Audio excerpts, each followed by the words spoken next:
Welcome to Recall Alert. Milwaukee Tool has issued an urgent recall for nearly 91,000 of its M18 fuel top handle chainsaws due to a serious safety issue. The problem: the chain brake may fail to activate, which means the chain can continue moving even after the brake is engaged. This creates a major risk of deep cuts or lacerations. The recall covers several cordless chainsaw models, including catalog numbers 282620, 2826-20C, 2826-21T, and 2826-22T.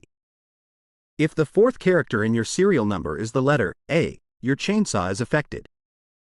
These tools were sold nationwide from March 2023 through September 2024 at major home improvement stores and online retailers.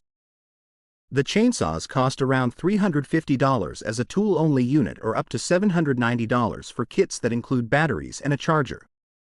So far, there have been reports of a few incidents, including at least one serious finger injury caused by this issue. What you should do: stop using the chainsaw immediately. Check your model and serial number to see if your unit is part of the recall. Contact Milwaukee Tool for a free repair. They'll provide a prepaid shipping label so you can send the saw in, without the battery, charger, or chain, for repair. Repairs are expected to take about 1 to 2 weeks once received. The chain brake is a vital safety feature designed to instantly stop the chain during kickback or other hazards. A failure in this system can lead to severe or even life-threatening injuries, so this recall is being taken very seriously. Stay safe, and don't forget to subscribe for more recall alerts and safety updates.